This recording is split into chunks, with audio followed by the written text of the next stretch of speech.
Back ही होगा, मतलब दोबारा देखिए ट्रायल ये सरकार को तो कोई बायस, कोई प्रेजुडिस नहीं हुआ।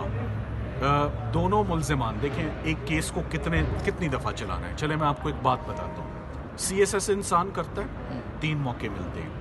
मियाँ बीवी के ताल्लुकात ख़राब होते हैं, 3 दफ़ा बोल देते हैं तो तलाक हो जाती है। CSS के भी 3 मौके, मियाँ बीवी के ताल्लुकात ख़त्म होने के लिए भी 3 मौके, 3 बार तलाक कहते हैं तो तलाक हो जाती है। जज साहब को 3 मौके दे दिए गए, चौथा दिन है। किस कानून में लिखा है कि एक जज को चौथा मौका आप देंगे कि आपके वो केस सही चला दे? ये ज़्यादती है, ये जुल्म है दोनों लोगों के साथ। ये केस कभी भी रिमांड नहीं होना चाहिए, ना ये रिमांड का केस है, ना ऑनरेबल जजेस को सोचना चाहिए, ना ये हमारी डिमांड होगी कि इन केसेस को रिमांड करके चौथा मौका दिया जाए। सलमान सफदर साहब, जज साहब ने कहा कि this is a joke. Oh my God, किस बात पर, किस वजह से उन्होंने ये बात कही, ये अल्फाज कहे?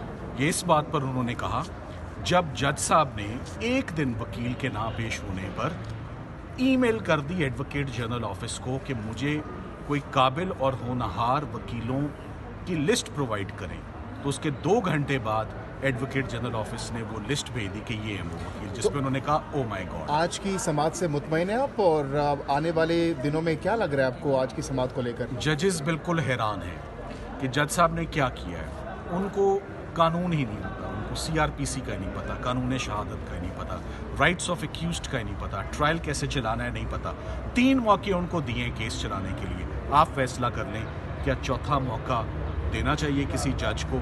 क्या 4 मरतबा किसी क्लाइंट के ऊपर ये बोझ डलना चाहिए कि नए वकील इंगेज करो, नई शहादतें करो? मैं आपको एक और बात भी बता दूँ, आपको कोई नहीं बताएगा, पर ये मेरी अपनी एस्टिमेशन है इस केस की। ये पाकिस्तान की हिस्ट्री का सबसे महंगा ट्रायल होगा सरकार के लिए। गवाह बाहर के मुल्क से बुलाए जाते हैं, ठहराए जाते हैं, होटल्स में उनका स्टे होता है, लंबी 2-2, 3-3 दफ़ा उनको टिकट्स दी जा चुकी हैं। फॉरेन ऑफिस के 5 से 6 गवाह हैं।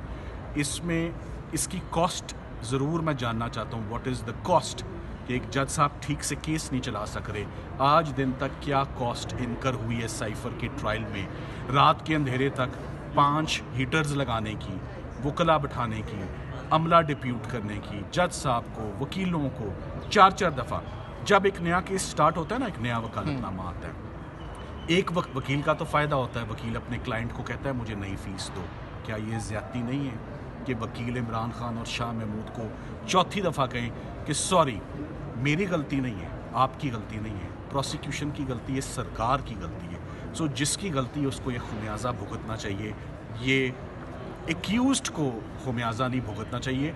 उनके लिए यही बहुत है कि उन्होंने 3 दफ़ा इस केस को भुगत लिया, चौथी दफ़ा का सवाल ही पैदा नहीं। अब भी आप गुज़श्ता रोज़ के बयान पर कायम है कि खान साहब 25 रमज़ान तक बाहर होंगे? मैं बिल्कुल कायम।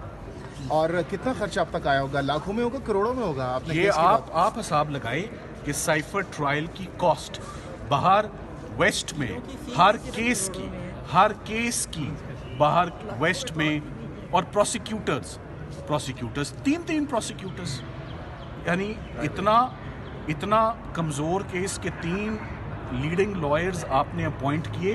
लीडिंग लॉयर्स हैं, I am sure considerable expense होगा। चौथी दफ़ा सरकार वकील इंगेज करेगी, सारी बातें करेगी। Thank you.